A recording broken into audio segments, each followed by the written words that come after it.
Hey everybody, welcome back to the Collector Network. So today's video is going to be something a little bit different, I guess. I'm not going to be showing off my collection per se. It's going to be a bit of a story time. So sit back and enjoy, I guess. It's not going to be that exciting, but it might be fun. So, where do I begin? I guess I begin back in 1995 when I first started playing Magic. I was 11 years old, so a long time ago. Yeah.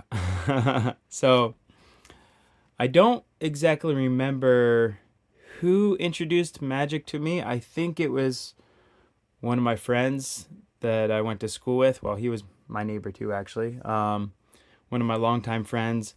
I'm pretty sure he introduced it to me. I know other people at school played, but I didn't know about that until later because I started in summer of 95.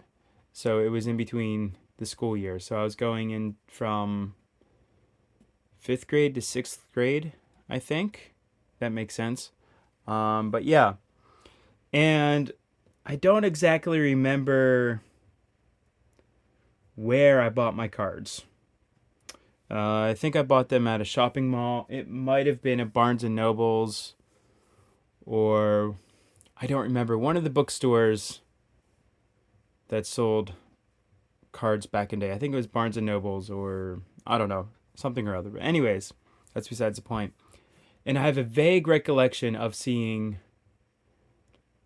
other packs for sale before I bought what I'm about to talk about. But I'm not 100% sure because that was, what, nearly 30 years ago. But yeah, so I started playing Magic in the summer of 95. And I bought a starter deck, or my mom bought me a starter deck, I guess.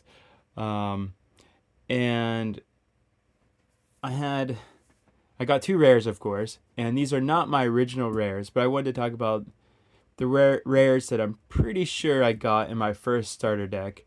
I recently bought these at a card shop in Japan. This one I bought, what, 3 days ago? 2 days ago? And this one I bought maybe a month ago or so.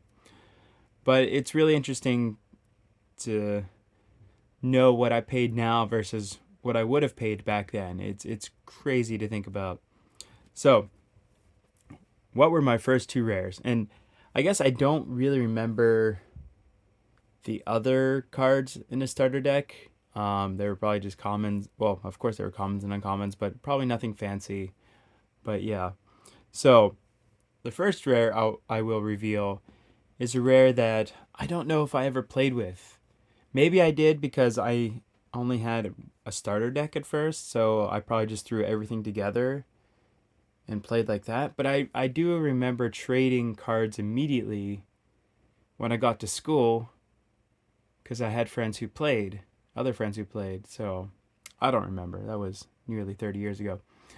But, anyways, I do remember specifically pulling a Colossus of Sardia, a 9/9 for 9 with trample that does not untap during your untap phase, and you have to pay 9 to untap it.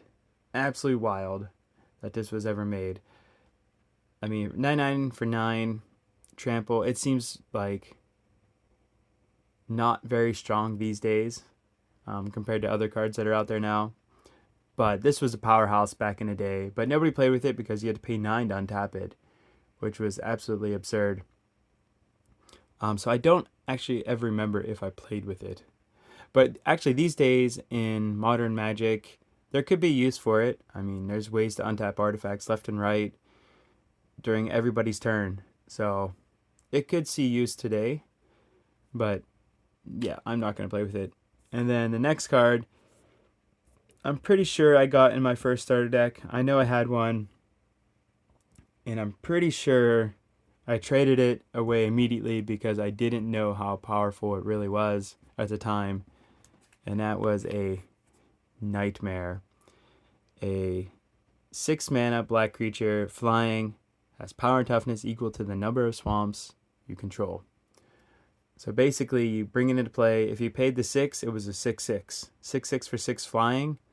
That was really strong back in the day. And look at that art. That art is beautiful. It's amazing. It's so cool. But yeah, I want to say I traded it away to a friend. I think I got an ivory tower for it, which was not a very good trade at all. But I could be wrong. Again, this was 30 years ago. I don't remember 100% completely, but I am pretty sure that I did get a Nightmare in my first starter deck. I know I got a Colossus of Sardia. But yeah. And the prices I paid from now is just ridiculous. I bought Nightmare for 50 yen the other day, and I bought Colossus of Sardia also for 50 yen. So it's 100 yen in total, which would be like right now like 50 cents for both of these. Yeah, that's ridiculous because I looked up the prices for back in 1995. Nightmare was going for $12, and Colossus of Sardia, even though it was not very good, was going for $6. So $18 down to what, 50 cents, give or take. Absolutely ridiculous. But of course, they've been reprinted a million times over. And of course, if you look at older copies of Nightmare, Alpha, Beta, Unlimited, Revised, well, I don't know about Revised, but Alpha, Beta, Unlimited, they do have some value still. Colossus of Sardia in the original Antiquities printing has some value. But other than that, yeah. But yeah, anyways, I just wanted to share a bit of story about that and talk about the first 2 rares I got. I mean, both very iconic cards to Magic, though, I think. And they really show how the power level has changed immensely in 30 years. And I kind of wish they would go back to this way of making cards.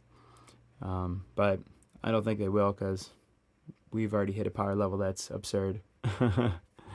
But I am thinking of making a classic mono black deck with a Nightmare, of course, using cards just from the 1995 era, or 94, 95. So what, 4th edition, and any cards printed before that. So it could be fun, and yeah, look forward to seeing a video about that in the near future. So thanks for listening. I hope to be making more story videos like this in the future, talking about my experiences in the past. I know this one isn't that exciting, but yeah, just something I've been wanting to talk about for a little bit. So thanks for watching. Bye.